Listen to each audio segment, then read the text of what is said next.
नमस्कार दोस्तों, स्वागत है आपका सफ़रनामा क्लासेस चैनल में।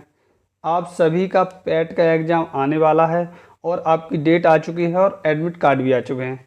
इस बार जो है पैट के एग्ज़ाम बहुत दूर सेंटर गए हैं, तो पैट के एग्ज़ाम में आने वाले महत्वपूर्ण जो प्रश्न हैं स्टैटिक जीके से, वो मैं एक सीरीज लेके चल रहा हूँ।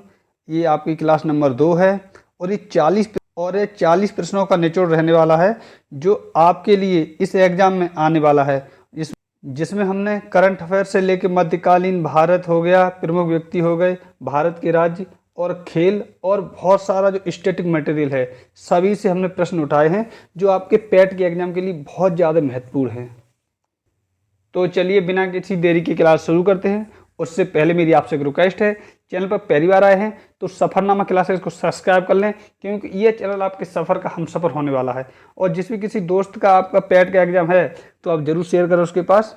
ये एग्जाम से पहले ये क्लास आपके लिए रामबाण साबित होने वाली है। पहला क्वेश्चन है, ऑस्ट्रेलियन ओपन 2023 किस महिला खिलाड़ी ने जीता है? महिला की बात कर रहा है, तो इसका जो राइट आंसर है वो हो जाएगा ऑप्शन नंबर सी, आर्यना सवालेंका।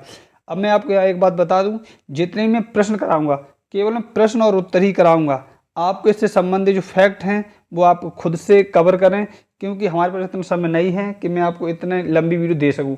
ये वीडियो मैं 40 मिनट की लाया हूं क्योंकि शॉर्ट वीडियो रहे। इसमें आपको मैं 10 से लेकर 12 मिनट के अंदर सब कवर करा दूंगा, तो आप कम समय में ज़्यादा कंटेंट देख सकें। और जैसे ही मैं यहाँ पे करा रहा हूँ आपको, मान लो ये ऑस्ट्रेलिया ओपन करा रहा हूँ, तो यहाँ से आपको एक नॉलेज मिल गया कि ऑस्ट्रेलिया ओपन से जो भी पॉइंट बन रहे हैं, जो विजेता है वो सभी कर लें। फ्रेंच ओपन जो हो रहा है उससे कर लें।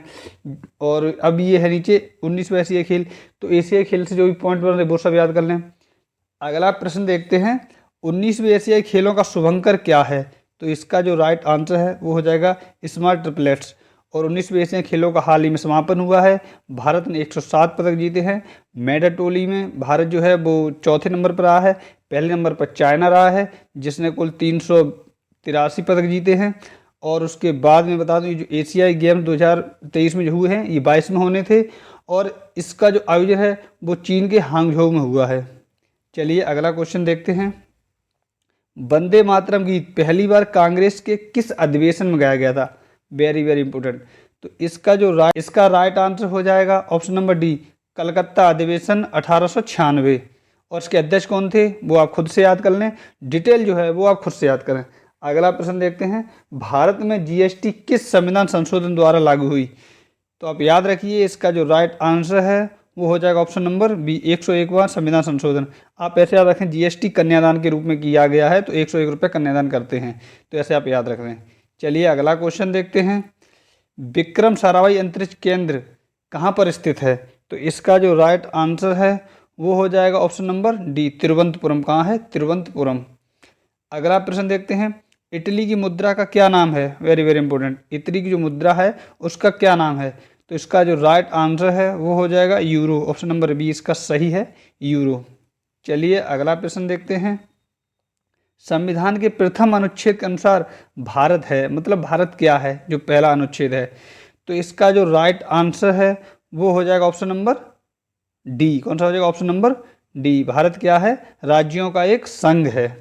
अगला प्रश्न देखते हैं, भारत का सुदूर दक्षिणी बिंदु है, इंपॉर्टेंट है दोस्तों, भारत का सुदूर दक्षिणी बिंदु है, तो इसका जो राइट आंसर है वो हो जाएगा option number C, Indira Point. क्या? इंदिरा पॉइंट नाम से जाना जाता है। और मैं आपको यहाँ एक बात बता दूं, मैं जितने भी क्वेश्चन कराऊंगा 40 आपको क्वेश्चन कराऊंगा, इन सभी की सीरीज चलेगी आपके एग्जाम तक। तो जितने भी प्रश्न रहेंगे वो सभी आपके लिए एग्जाम के दृष्टिकोण से इम्पोर्टेंट रहेंगे। चलिए अगला क्वेश्चन देखते हैं, इंटरनेशनल राइस रिसर्च इंस्टीट्यूट कहाँ पर स्थित है? तो इसका राइट आंसर हो जाएगा ऑप्शन नंबर सी, फिलीपींस। और फिलीपींस की जो राजधानी है वो है मनीला, और एशियन डेवलपमेंट बैंक का जो मुख्यालय है वो मनीला में ही है। अगला प्रश्न है, 42वें संविधान संशोधन द्वारा कौन सा मौलिक कर्तव्य नहीं जोड़ा गया? या मिस टाइपिंग हो गया, नहीं जोड़ा गया। तो शिक्षा का अधिकार जो है ये नहीं जोड़ा गया 42वें संविधान द्वारा, और बाकी की जो 3 हैं ये जोड़े गए थे 42वें संविधान संशोधन द्वारा। और जो शिक्षा का अधिकार है ये 86वां संविधान संशोधन है 2002 में। कब है? 2002 में। चलिए अगला क्वेश्चन देखते हैं, भारत के नए संसद में स्थापित सेंगोल किस राजवंश से संबंधित है? वेरी वेरी इंपॉर्टेंट, जो भारत की संसद में सेंगोल स्थापित किया गया है लोकसभा अध्यक्ष के बिल्कुल बगल में, तो वो किस राजवंश से संबंधित है? इसका राइट आंसर जो है वो हो जाएगा क्या? ऑप्शन नंबर बी, चोल वंश से संबंधित है। अब आप नई संसद भवन से जितने भी प्रश्न बन रहे हैं उन सभी को एक बार देख लेंगे, और मैंने इस पर शानदार वीडियो कराई है, मैं लिंक नीचे डिस्क्रिप्शन दे दूंगा, आप वहाँ से भी देख सकते हैं। अगला प्रश्न है, नीरज चोपड़ा किस खेल से संबंधित हैं? आपको पता है नीरज चोपड़ा इंडिया का उभरता हुआ सितारा है, तो इसका जो राइट आंसर है वो हो जाएगा जेवलिन थ्रो, हिंदी में बोल सकते हैं भाला फेंक ये खिलाड़ी हैं। चलिए अगला प्रश्न देखते हैं, एशियाई खेल काउंसिल के वर्तमान अध्यक्ष कौन हैं? तो इसका जो राइट आंसर है, मतलब एशियन क्रिकेट काउंसिल ACC के अध्यक्ष कौन हैं? तो इसका राइट आंसर हो जाएगा option number A, Jay Shah. कौन है? जय शाह। चलिए अगला क्वेश्चन देखते हैं, भारत किस देश के साथ अपनी सबसे लंबी सीमा तय करता है? Very very important. तो भारत जो है किस देश के साथ अपनी सबसे लंबी सीमा तय करता है? तो इसका जो राइट आंसर है वो हो जाएगा ऑप्शन नंबर डी, बांग्लादेश के साथ। अब कितनी करता है और अन्य देशों के साथ कितनी करता है वो सब आप याद कर लें। चलिए अगला क्वेश्चन देखते हैं, कोरोना काल में भारत सरकार ने कौन सा ऐप लॉन्च किया था? जब कोरोना आया था उस समय कोरोना से बचाव के लिए भारत सरकार ने कौन सा ऐप लॉन्च किया था? तो इसका जो राइट आंसर है वो हो जाएगा option number D, Aarogya Setu. कौन सा? आरोग्य सेतु। अगला प्रश्न देखते हैं, IPL 2023 का खिताब किस टीम ने जीता है? तो इसका जो राइट आंसर है वो हो जाएगा चेन्नई सुपर किंग। कौन सा हो जाएगा? Chennai super king. और इसके कप्तान थे MSD, महेंद्र सिंह धोनी।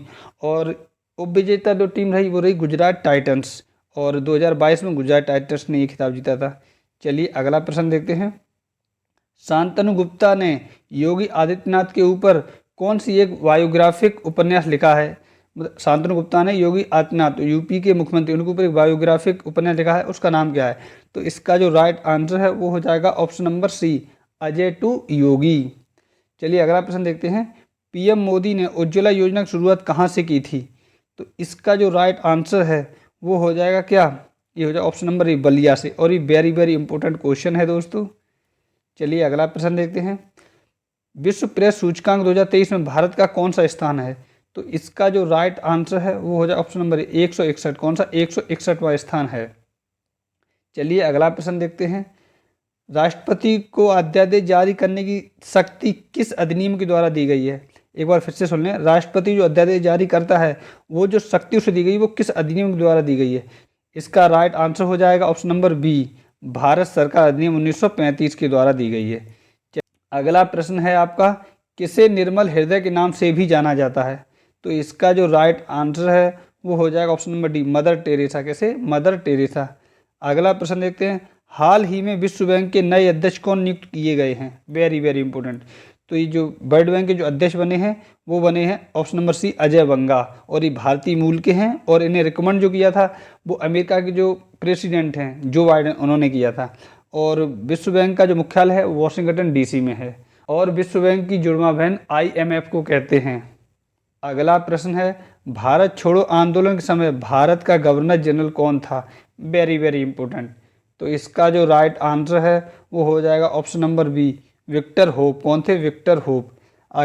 अगला प्रश्न है, विश्व सांख्यिकी दिवस किस तिथि को मनाया जाता है? तो इसका राइट आंसर हो जाएगा 20 अक्टूबर। ऑप्शन नंबर डी सही है, 20 अक्टूबर को।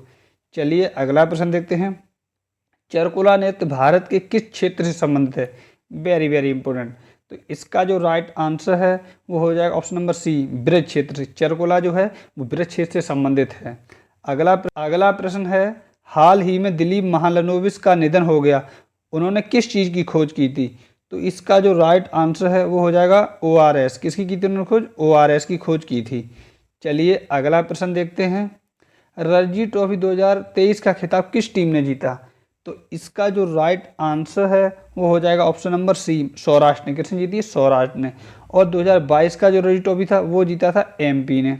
चलिए अगला प्रश्न देखते हैं, प्रधानमंत्री नरेंद्र मोदी के सलाहकार कौन है? Very very important. जो प्रधानमंत्री नरेंद्र मोदी के जो सलाहकार हैं उनका नाम क्या है? तो इसका जो राइट आंसर है वो हो जाएगा ऑप्शन नंबर ए, तरुण कुमार। कौन है? तरुण कुमार। चलिए अगला प्रश्न देखते हैं, भारत की सबसे बड़ी लैगून झील कौन सी है? तो इसका जो राइट आंसर है वो हो जाएगा ऑप्शन नंबर ए, चिल्का झील। कौन सी है? चिल्का झील भारत की सबसे बड़ी लैगून झील है, जो कि खारे पानी की झील बोली जाती है। अगला प्रश्न है, फीफा वर्ल्ड कप 2022 में गोल्डन बूट का अवार्ड किसने जीता? इसका राइट आंसर हो जाएगा किलियन एम्बाप्पे, जो कि फ्रांस के खिलाड़ी हैं। और जो फीफा वर्ल्ड कप 2022 था ये जीता अर्जेंटीना ने था, और अर्जेंटीना के सबसे सफल खिलाड़ी हैं लियोनेल मेसी। इनको दिया गया था गोल्डन बॉल अवार्ड, और इनको दिया गया था किलियन एम्बाप्पे को गोल्डन बूट अवार्ड। और गोल्डन बूट अवार्ड जो है वो सबसे ज़्यादा गोल करने वाले खिलाड़ी को दिया जाता है। चलिए अगला प्रश्न देखते हैं।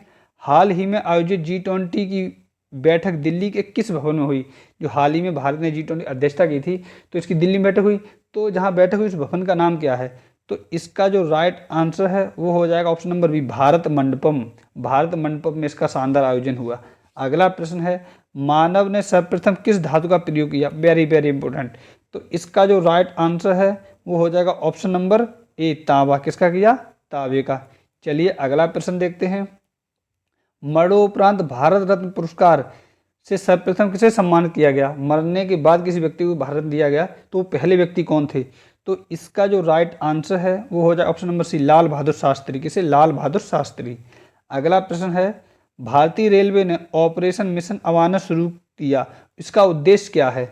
तो इसका जो राइट आंसर है वो हो जाएगा खोए हुए सामान को ट्रैक करना। अगर किसी यात्री का सामान खो गया है तो उसको ट्रैक करके उसके घर तक पहुंचाना, इसी ऑपरेशन का ये उद्देश्य है। इसका नाम है ऑपरेशन मिशन अमानत। चलिए अगला क्वेश्चन देखते हैं। असद अली निम्न में से किस वाद्य यंत्र से संबंधित हैं? वाद्य यंत्र से दोस्तों जरूर क्वेश्चन आपके बनेंगे एग्जाम में, और वाद्य यंत्र की शानदार क्लास मैंने आपको करा दी है, उसका जो लिंक है मैं नीचे डिस्क्रिप्शन में डलवा दूंगा, और उससे भी आपके लोगों के शानदार व्यू आए हैं। इसका राइट आंसर हो जाएगा रुद्रवीरा। तो रुद्रवीरा से संबंधित ये व्यक्ति हैं। अगला प्रश्न है, 2023 में राजीव गांधी खेल रत्न पुरस्कार किसे दिया गया? Very very important. 2023 में राजीव गांधी खेल रत्न पुरस्कार जो है एक ही व्यक्ति को दिया गया है, और उस व्यक्ति का नाम है शरद कमल अचंता, और ये टेबल टेनिस के खिलाड़ी हैं। ये मैंने राजीव गांधी पुराना नाम लिख दिया, इसका नया नाम हो चुका मेजर ध्यानचंद खेल रत्न पुरस्कार। अगला प्रश्न है, अक्टूबर और नवंबर के महीनों में भारी वर्षा कहाँ होती है? तो इसका जो राइट आंसर है वो हो जाएगा ऑप्शन नंबर बी, कोरोमंडल तट पर। कहाँ? कोरोमंडल तट पर। अगला प्रश्न देखते हैं। सम्राट अशोक का कौन सा शिलालेख सबसे लंबा है? Very very important. सम्राट अशोक का सबसे लंबा शिलालेख कौन सा है?